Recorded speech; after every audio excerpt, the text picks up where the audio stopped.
Hello friends, welcome back to knowledge garden. આજે ધોરણ 9 ગણિત ન્યૂ અસાઇનમેન્ટ સોલ્યુશન જેનો આદર્શ પ્રશ્નપત્ર વિભાગ ડી કરશું. વિભાગ ડી ની અંદર આપણે દાખલા નંબર 50 કરી લીધો છે અને હવે શરૂ કરીએ આપણે દાખલા નંબર 51, 52.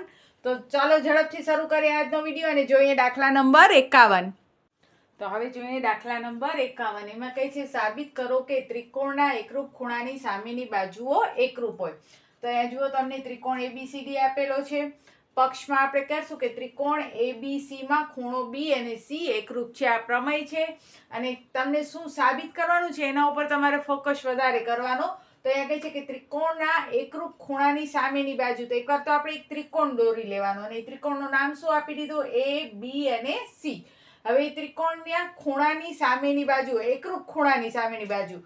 તો આપણે આ જે ત્રિકોણ ABC દોર્યો છે એના બે ખૂણા એકરૂપ કરવાના. કયા બે ખૂણા એકરૂપ કરશું? તો ખૂણો B અને ખૂણો C ધારો કે એકરૂપ છે, બરોબર. તો એની સામેની બાજુ તો જુઓ, ખૂણો B તો બરોબર એની સામેની બાજુ કઈ આવે? AC. અને ખૂણો C એની સામેની બાજુ કઈ આવે? AB.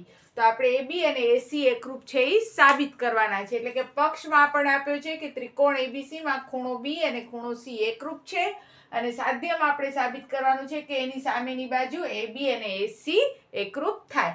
તો હવે સાબિતીમાં સૌથી પહેલા આપણે રચના કરશું. રચનામાં આપણે લખશું કે ત્રિકોણ ABC માં ખૂણા A નો દ્વિભાજક AD ની રચના કરો. જો આ ખૂણો A, ખૂણા A નો દ્વિભાજક, A નો દ્વિભાજક એટલે ખૂણા A ના બે સરખા ભાગ કરે. તો જુઓ, આ ખૂણો A, આખો આ ખૂણો A, એના અહીંયાથી બે સરખા ભાગ થાય એટલે એક આ ભાગ અને એક આ ભાગ. તો આપણે લખવાનું ત્રિકોણ ABC માં ખૂણા A નો દ્વિભાજક AD ની રચના કરી, બરોબર. હવે આપણે અહીંયા બે ત્રિકોણ, જો આ AD જ્યારે રચશું ત્યારે આપણને બે ત્રિકોણ દેખાશે. એક આ ટપકાવાળો ત્રિકોણ અને બીજો આ લાઇનિંગ વાળો ત્રિકોણ, બરોબર. હવે એ બે ત્રિકોણની આપણે સંગતતા જોઈએ એટલે લખશું કે ત્રિકોણ ADB અને ત્રિકોણ AD અને C માં ખૂણો B અને ખૂણો C સરખા છે. તો આપણને પક્ષમાં જ આપી દીધું છે. પછી BAD અને CAD, BAD અને CAD કેવા થાય? સરખા થાય. કારણ કે આપણે જોયું કે આ BAD એટલે કે આ અડધો A અને CAD એટલે પાછો અડધો A. આ AD છે એ દ્વિભાજક છે એટલે આ બે ખૂણાના માપ કેવા હોવા જોઈએ? સરખા. દ્વિભાજક એટલે ખૂણાના બે સરખા ભાગ કરે. તો ખૂણો BAD અને CAD પણ સરખા થયા રચના મુજબ. અને AD સામાન્ય બાજુ થઈ. બે ત્રિકોણમાં જોઈએ ફરીથી તો જો, ટપકાવાળા ત્રિકોણનો ખૂણો B, લાઇનિંગ વાળા ત્રિકોણનો ખૂણો C, ટપકાવાળા ત્રિકોણનો ખૂણો A, BAD વાળો, અને લાઇનિંગ વાળા ત્રિકોણનો ખૂણો CAD. અને ટપકાવાળા ત્રિકોણની બાજુ પણ AD અને લાઇનિંગ વાળા ત્રિકોણની બાજુ AD. એટલે કે ત્રણ વસ્તુ આપણે એકરૂપ કરવાની હોય CPCT મુજબ. તો એ ત્રણ વસ્તુ એકરૂપ થઈ ગઈ. એક ખૂણો, બીજો ખૂણો અને એક બાજુ. એટલે કે ખૂણો, ખૂણો, બાજુ, ખૂણો, ખૂણો, બાજુ. એટલે ખૂબ આ પ્રમાણે આ ADB ત્રિકોણ અને ADC ત્રિકોણ, ટપકાવાળો ત્રિકોણ ને લાઇનિંગ વાળો ત્રિકોણ કેવા થઈ ગયા? એકરૂપ થઈ ગયા. જો એ બે ત્રિકોણ એકરૂપ હોય તો AB અને AC પણ CPCT ના નિયમ મુજબ એકરૂપ થાય. ત્યાર પછી આપણે જોઈએ 52મો દાખલો. હવે જોઈએ આપણે દાખલા નંબર 52. દાખલા નંબર 52 ની અંદર આપણને કહે છે કે ABCD સમબાજુ છે. સમબાજુ એટલે કે બધી બાજુના માપ કેવા હોય? સરખા હોય. A થી B નો માપ, B થી C નો માપ, C થી D નો માપ ને D થી A નો માપ સરખો છે.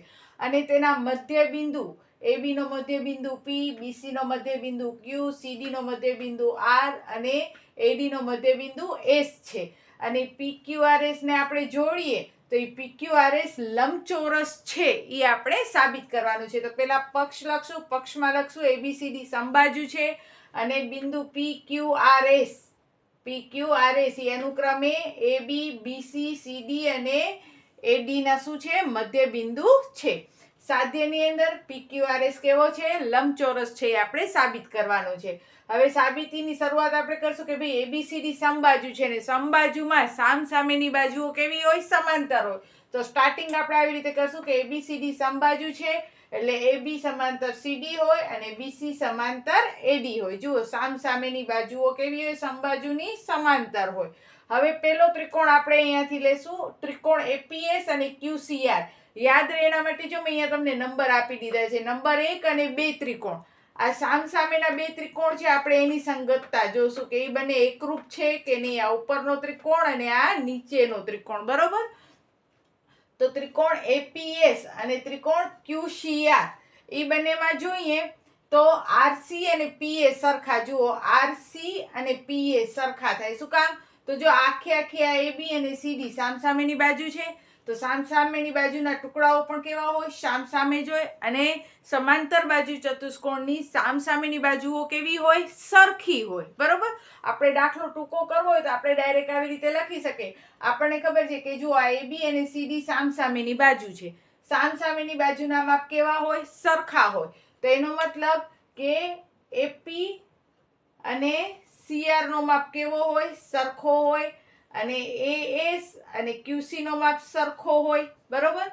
પછી આ બાજુ હોય તો એની સામેની બાજુ એટલે કે આર નો માપે સરખો હોય. તો અહીંયા તો આપણે અત્યારે આ નંબર 1 અને 2 ત્રિકોણની જ વાત કરીએ છીએ. તો જો એપી તો એ કેનો ટુકડો છે? એબી નો ટુકડો છે. અહીંયા એપી તો આ એપી એબી નો ટુકડો છે. તો એની સામેની બાજુમાં શું આવે? સીડી. તો સીડી નો ટુકડો આ ત્રિકોણ માટે કયો? આ ત્રિકોણ માટે નહીં. માત્ર તમારે કેના ઉપર ફોકસ કરવાનો છે?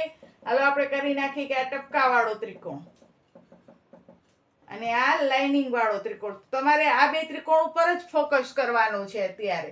તો ટપકાવાળા અને લાઇનિંગ વાળા ત્રિકોણમાં તમે જોશો તો આ એપી તો એને અનુરૂપ કઈ બાજુ એકરૂપ થાય? તો એપી ને અનુરૂપ આ ત્રિકોણની અંદર કઈ બાજુ થાય? સીઆર. શું કામ? તો જો એપી એટલે એબી નો ટુકડો આપણે અહીંયા લખવો હોય તો લખી પણ શકીએ. અહીંયા એક્સ્ટ્રામાં આપણે એમ લખી શકીએ કે એપી બરાબર 1/2 એબી, બરોબર. અને એપી અને કયા કયા સરખા થાય? જો એબી અને સીડી સરખા છે માટે એપી બરાબર બીપી બરાબર જ ડીઆર બરાબર જ સીઆર થાય. આમ લખી શકો તમે દેખાડવા માટે કે એબી અને સીડી સરખા હોય તો એપી અને બીપી, ડીઆર અને સીઆર પણ કેવા હોય? સરખા. તો આપણે એમાંથી આપણે જે બે ત્રિકોણ જોઈએ છે એની બાજુ ગોતવાની. તો આપણો ત્રિકોણ છે એક તો એપીએસ, એમાંનો એપી, ક્લિયર. અને બીજો ત્રિકોણ છે ક્યુસીઆર, એમાંનો સીઆર. તો એ બે કેવા થાય? સરખા થાય. એટલે આપણે લખી નાખવાનું કે આરસી સીઆર કે આરસી એ બંને સામસામેની બાજુ. જો આ એક આખી બાજુ, આ આખી બાજુ, આ એક બાજુનો ટુકડો, તો આ એ જ બાજુનો ટુકડો છે. તો સામસામેની બાજુઓ સમાન થઈ. પછી એવી જ રીતે સામસામેના ખૂણા જોઈએ. તો જુઓ, ખૂણો એ પીએએસ અને ખૂણો સી ક્યુસીઆર, કારણ કે સમાંતર કે સમબાજુ ચતુષ્કોણ હોય તેના સામસામેના ખૂણા પણ કેવા હોય? સરખા હોય. એવી જ રીતે હજી બીજી બાજુ જોઈએ તો જો આ ક્યુસી તો એ કેની અડધી બાજુ છે? બીપી ના અડધા થાય ને આ ક્યુસી. તો ક્યુસી માટે આપણે અહીંયા લખી શકીએ કે ભાઈ બીપી ના અડધા શું થાય? ક્યુસી. બીપી ના અડધા શું થાય? ક્યુસી. અને સીડી ના અડધા, કારણ કે આપણે આ બાજુ લીધી છે તો આની સામેની બાજુ એડી થાય એટલે આપણે લખશું એડી ના અડધા. એડી ના અડધા કયા થાય? તો એડી ના અડધા થાય એએસ. તો ક્યુસી અને એએસ સરખા થાય કારણ કે બીપી અને એડી કેવા છે? સરખા. આ આખે આખો જે છે માપ બી, એક મિનિટ, બીસી આપણે ક્યુસી લઈએ છીએ તો બીસી ના અડધા. જો આ આખે આખી બાજુ બીસી, બીસી ના અડધા શું થાય? ક્યુસી. અને આ આખે આખી બાજુ એડી, એના અડધા શું થાય? તો એના અડધા થાય આપણે અહીંયા લઈએ છીએ એ પ્રમાણે કે કયો થશે? આયરો સીક્યુ અને એએસ. આ સીક્યુ અને બીજી લેશું આપણે એએસ. તો જો ક્યુસી છે એ બીસી ના અડધા થયા કહેવાય, બરોબર. અને એએસ છે કેના અડધા થયા કહેવાય? એડી ના અડધા થયા કહેવાય. તો બીસી અને એડી સરખા હોય તો એના બે ટુકડા પણ કેવા હોય? સરખા જ હોય. ક્લિયર થાય છે? એટલે ખાસ તમે આ બે ત્રિકોણમાં હજી એકવાર હું રિપીટ કરું એટલે ભૂલ ન થાય. મોસ્ટ આઈએમપી છે કે આ નાનો ટુકડો લીધો છે તો એ આખે આખી બાજુ એની સામેની બાજુ સાથે સરખાવો, બરોબર. જો આ આખે આખી બાજુને એની સામેની બાજુ સાથે સરખાવો તો આ આખે આખી બાજુનો આ અડધો ટુકડો, તો આ ત્રિકોણમાં અડધો ટુકડો આ છે એટલે એપી અને સીઆર સરખા થાય. એવી જ રીતે આ આખી બાજુ તો એની સામેની બાજુ આ આખી બાજુ થાય. હવે એનો અડધો ટુકડો એસ તો આ ત્રિકોણનો અડધો ટુકડો શું થાય? ક્યુસી થાય. અને આ સામસામેના ખૂણા એકરૂપ એટલે કે બા ખૂ બા પ્રમાણે આ બે ત્રિકોણ એકરૂપ થયા. જો એ બે ત્રિકોણ એકરૂપ હોય તો બાકી રહી ગયેલી બાજુ પીસી અને ક્યુઆર, આ પીસી અને આ ક્યુઆર એ બે કેવા થાય? સરખા થાય. બરોબર? નામ તમે પીએસ લખો, એસપી લખો, ક્યુઆર લખો, એનાથી કાંઈ ફરક પડતો નથી. આ નંબર 1. હવે એવી જ રીતે 3 અને 4 નંબરને સરખાવો. DRS, આ 3 નંબરનો ત્રિકોણ ને 4 નંબરનો ત્રિકોણ, એને પણ આપણે કોઈક નિશાની દ્વારા દેખાડીએ. 3 નંબરના અને 4 નંબરના ત્રિકોણને એકમાં દોરી આવી રીતે મેગી અને બીજીમાં દોરી નાખીએ લાડવા. બરોબર? તો હવે મેગી અને લાડવાના ત્રિકોણ વિશે વિચારીએ તો એમાં જોઈએ ડીસી અને બીક્યુ, સોરી ડીએસ અને બીક્યુ. તો જો આ ડીએસ, તો ડીએસ કેનો અડધો છે? એડી નો અડધો. તો આ ત્રિકોણમાં ડીએસ, તો આ ત્રિકોણમાં એની સામેની બાજુનો અડધો કયો થાય? બીક્યુ થાય. હવે તો બરોબર સમજાઈ ગયો કે આ બે સામસામેની બાજુ, આ અડધો તો આ અડધો સરખા, એટલે કે ડીએસ અને બીક્યુ સરખા સામસામેની બાજુના મધ્ય બિંદુથી બનતા રેખાખંડ. બરોબર? અને સેમ સિચ્યુએશન અહીંયા પણ ઈ જ લખાણ લખવાનું આપણે. ડીઆર અને બીપી. જો ડીઆર તો એ આખી કઈ બાજુ છે?